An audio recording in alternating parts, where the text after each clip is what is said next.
It's not in the face! Thank you. Hello and welcome to Hey Not the Face with your host John Nash and your producer me, Steffi Haynes. And guess what today is? It's Hodgepodge Day. And today John did all the topics, so you know they're juicy. But before we get into all of that, let's check in with John and see how he's been. Good. I mean, me doing all the topics is a little misleading because a lot of it's stuff that we DM back and forth on Twitter. So I just, I put it together, but the convo's there. So just not everybody blame me if it's a stinker. Oh, see, whenever it's praise and things like that, it's all John. But if there's any criticisms, well, it's not all John. It's both of us or it's me. Oh, yeah. That's 100% true. I learned from the best. Dana White. You are terrible man. Okay. All right. So first off, I'm going to ask you what you thought of Anthony Joshua and Dubois. Yeah, that was I was entertaining. I mean, there's people wonder why we like boxing. That's why people like boxing. Mm-hmm. I mean, I'm not saying, listen, it's not Bud Crawford skill level or Canelo, but when you have giants that can kind of box and just throw hard, it makes for an entertainment and a drama that you don't find anywhere else. Ain't that true? So, what did you think of the knockout itself? I mean, that was vicious. It was a roller coaster ride at the end. Actually, I'll go back a little bit. The whole match was entertaining, although one-sided, but yeah, it almost reminded me, I don't know if you remember, George Foreman versus Ron Lyle. I'm sure we never watched it live, but I'm sure you might have saw the replays. Yeah. Just one of the most brutal heavyweight. It started because Foreman was getting knocked down a lot by Lyle at the beginning of that, and then it came back. And we almost had that. I started thinking, oh my God, we're going to get this when Joshua put on Queer Street Dubois. Mm-hmm. And then he walks right in and just got KO'd. And then there was the entertainment. And I don't know if you've seen the memes where everybody uses like the Australian breakdancer of him. I feel bad making fun of him because he was brutally knocked up, but him trying to get up. I know. And just writhing on the ground, which, that's the way it goes sometimes. Oh, when he was using his hands to support himself and his butt was way up in the air.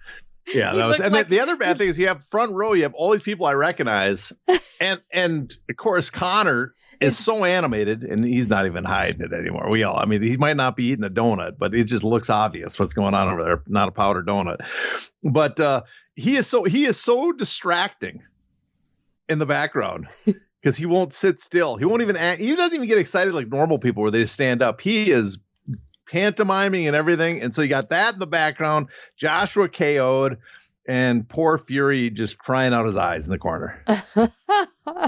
Well, with Connor, I mean, it's obvious he's zooted to the gills. He constantly wears his sunglasses indoors now. And I think that's to hide his eyes because it's almost all the time that when he's indoors, he's in shades. But what got me was when he gets there and he's got the cigar hanging out of his mouth and he's strutting along with his entourage and he goes over to the ring and he blesses the ring. He puts his hand in there and he pats it a few times and then he turns around and gives a grin and pats it one more time. He was blessing the ring. His holiness was blessing it.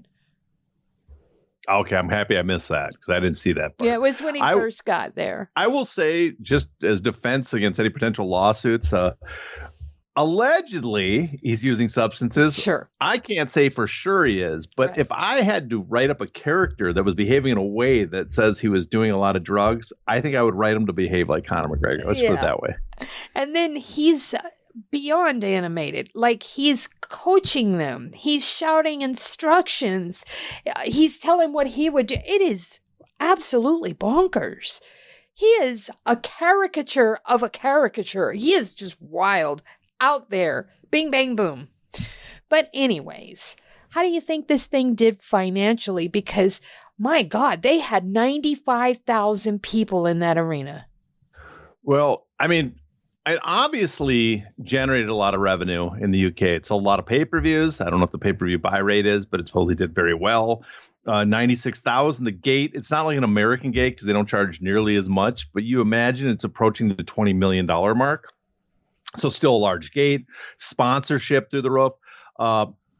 So compared to like the American venture that Riyadh Seasons did, this is a much better, just a much better economic performance, I'm sure, for them. Although we don't know the exact numbers, although based on Joshua's, filings he's done, we know he's getting tens upon tens of millions for this fight. Dubois must have negotiated a pretty good purse because he put in a rematch clause. So even he's the champion defending, but he allowed for a rematch clause for Joshua. So I'm guessing he was paid sizably to agree to that. I'm sure everybody made extra money because they got Turki Al-Sheikh to pitch in. I don't know the exact amount, but I will say what I find interesting is everybody complaining that because Joshua lost, we never got the Joshua Fury fight. And Fury made the comment, I guess, that I'm out 150 million now. So we never got that huge fight, and we never got the Wilder fight with Joshua. So a lot of people were talking about how this was a failure of a heavyweight era, and also a lot of people were complaining about how this was even a title fight instead of letting Fury and Usyk keep all 4 titles for the bout. And I have to push back a little on that because one is this era, sure, we didn't get Joshua Wilder, at least not yet. Maybe they'll make it so, or Joshua Fury. But the reason we didn't get it in big part was because we got the Usyk era. And Usyk beat those guys. Usyk, at one time, he was, and at the same time, too, this explains why, you kind of want the system they have in boxing at times, though it's a mess often. But in this case, it paid off for Dubois. If you use Usyk as an example, Usyk was a known fighter, but he wasn't a major star. The reason he got to fight Joshua and kind of interrupt those plans for him to fight either Wilder or Fury, because he was a mandatory. If he had not been declared mandatory, and that the end of the I think it was WBO at the time, I think WBO, if they hadn't forced that mandatory on them, he would not have gotten the fight. They would have just waited or gone to someone easier. And so he would have been out not only having the championship now and being the undisputed unified, he would have lost tens of millions of dollars and not be the star that he is. No, not their level, but he was not be the number one, heavyweight in the world and possibly the number one pound for pound. And Dubois is the same thing. If the IBF decided not to follow their guidelines and just skirt it because it's cool to have Usyk have all the titles because that's what fans want instead of following the rules, Dubois would never win the title. He'd never get this big fight, this big chance. He'd be out having a title, a possible big fight with Fury or Usyk next, and also out possibly life-changing, altering money because he didn't get the opportunity. So that's when people. It's funny when people complain about this. They talk about boxing not working, and then their biggest complaint is when boxing kind of does it the way it's designed and supposed to do it, according to the hearings, congressional hearings in the Ali Act, the way it's supposed to work, where people get meritocratically get a chance to rise, then they start complaining. So that was my little rant there. Okay, I got a couple of questions for you. Canelo is gigantic. We know he brings in tons of money, but Joshua does too. Are they comparable? Not really. I mean, Joshua is a massive star, but the difference is Joshua makes tons of money. I'm not going to knock. He makes 40 million every time he fights. But the difference is in the United States, that pay-per-view revenue, when you hit superstar status, it is just at a level 2 to 3 times what you can make in the UK. You just can't make that level of money. I guess you could argue he's his biggest star and in a way his biggest star on the scale of their fan base and how big their events are viewed. Because Joshua is viewed in large parts of the world, in Africa, Middle East, in a way he's big in Asia, especially Japan. But Canelo, the boxing for me is, it's probably not the best way because it's all supposed to be a sport, but it is prize fighting. And I think dollars is kind of the measuring stick usually. And yes, people get as much viewers or have as big a fan base, but no one generates the money as Canelo because no one else is a star in North America. And that's why Joshua failing to become a star in North America hurt him, because they were hoping he would make tens of millions more here in the U.S. And my final question here on this Anthony Joshua topic.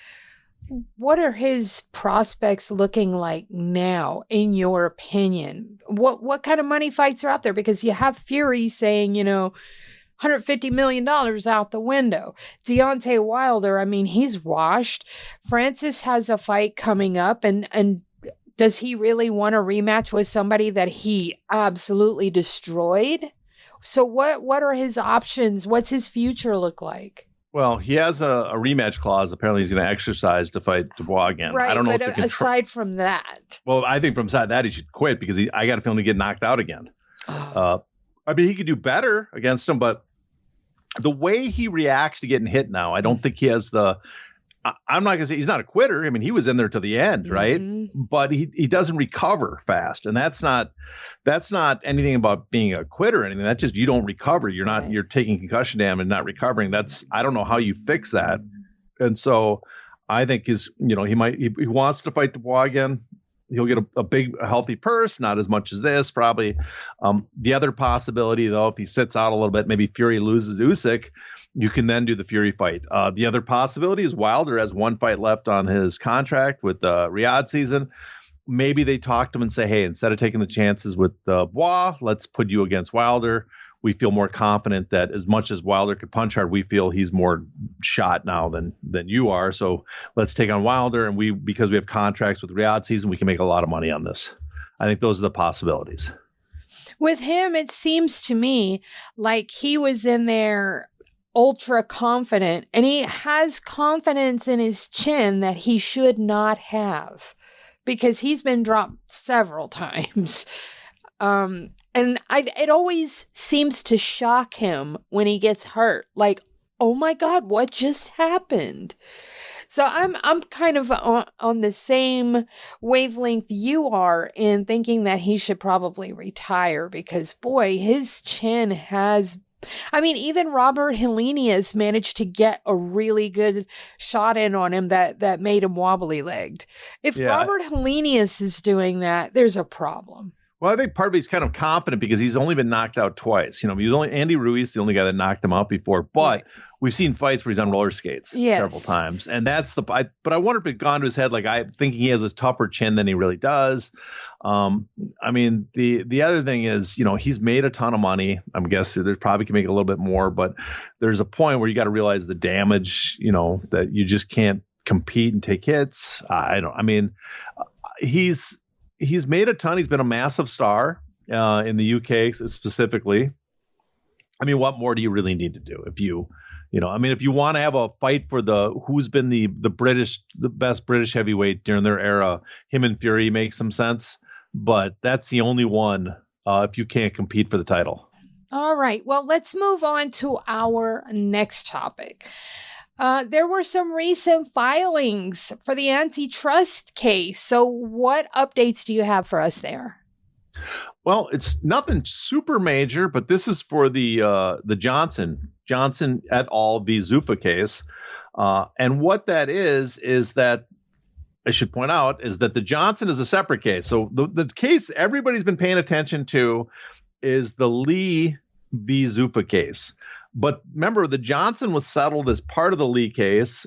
Johnson is the case that handles all the fighters from 2017 on. Sorry about that. July 1st, 2017 on, and was filed in 2021. And the Lee case covers from 2010 to 2017 fighters in the UFC. And so they settled both of them, even though the Johnson case hasn't progressed at all as a case. It just was filed.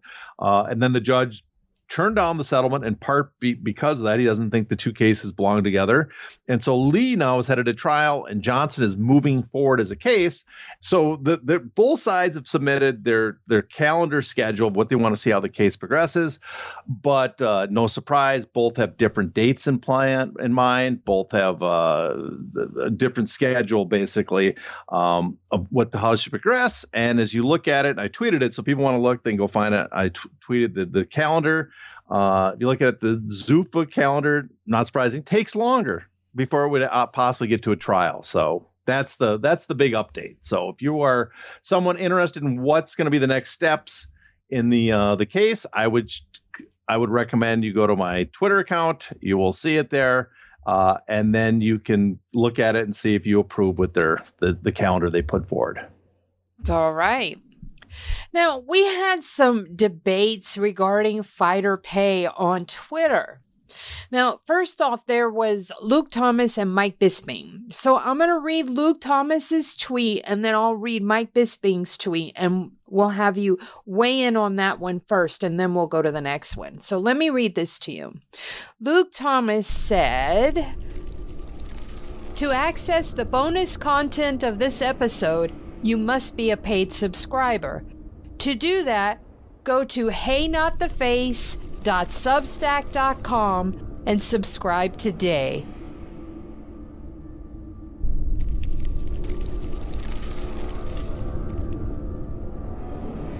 Ow! Ow! Not the face! Ooh! Ooh! Okay, the face!